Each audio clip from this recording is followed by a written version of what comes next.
مساء الخير يا أصحاب خلف الشاشة. الحكاية النهاردة مش عن فيديو ولا عن ترند بيومين عمره بيخلص. الحكاية عن اتنين ارتبط اسمهم بكلمة مبادئ، وفجأة لقينا المبادئ بتقع والنجوم بتطفي والجمهور بيبص بصة غير البصة. أيوة، بنتكلم عن حمدي ووفاء. خليكم معايا للآخر.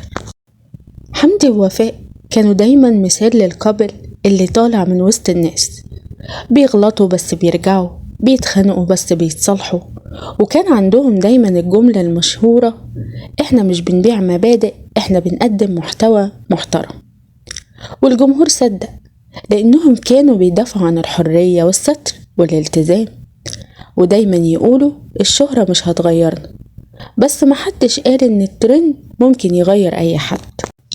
في لحظة كده بدون مقدمات لقينا خطوة صادمة، حد بيغير ستايل وحد بيكسر خط أحمر هو نفسه كان بيقوله للناس ما تعملوش كده علشان دي مبادئ.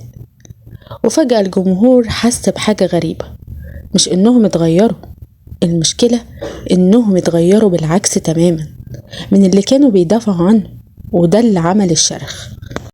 الجمهور اتقسم 3 فرق. الفريق الأول قال يا جماعة سيبوهم، حياتهم وهم أحرار. والفريق التاني قال مفيش مشكلة تغير، بس لما تبقى بتوعظنا سنين وتيجي تعمل العكس ساعتها مصداقيتها بتقع.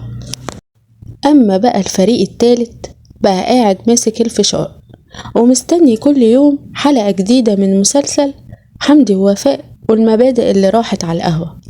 وفي النص كان في صوت مهم اتنسى، صوت المبادئ نفسها اللي اتبدلت بلمع الترند ومكسب إعلان ومشاهدات، بتقول أعمل أي حاجة المهم العالم يشوفك. الناس ما اتضايقتش من التغيير، الناس اتضايقت من التناقض.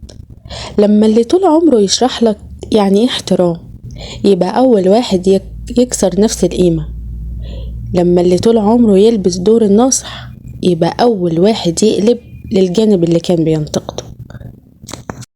الجمهور مش غبي، الجمهور فاهم إن البشر بيتغيروا، بس مش فاهم ازاي المبادئ بتتحول لزرار اون واوف حسب عدد المشاهدات.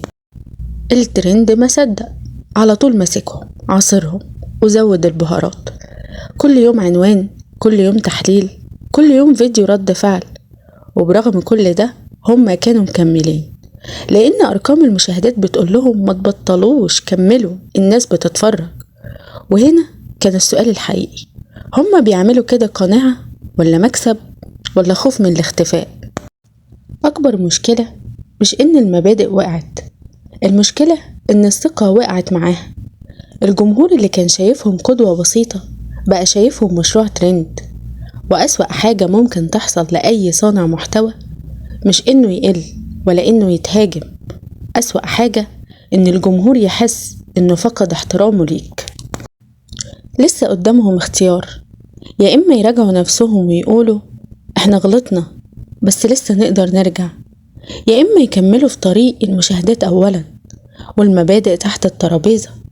وفي النهاية محدش بيكرههم ولا حد بيتمنى لهم شر، بس الناس بتحب اللي يحترم عقلها ويعيش اللي بيقوله، مش يقول اللي بيعيش عليه. وهنا نرجع للسؤال اللي بنسأله دايما في قناة خلف الشاشة: هل الشهرة بتغير الناس؟ ولا الناس بتتغير لما بتشوف نفسها قدام الكاميرا؟ ولا يمكن المبادئ كانت خفيفة من الأول بس احنا اللي صدقنا انها تقيلة؟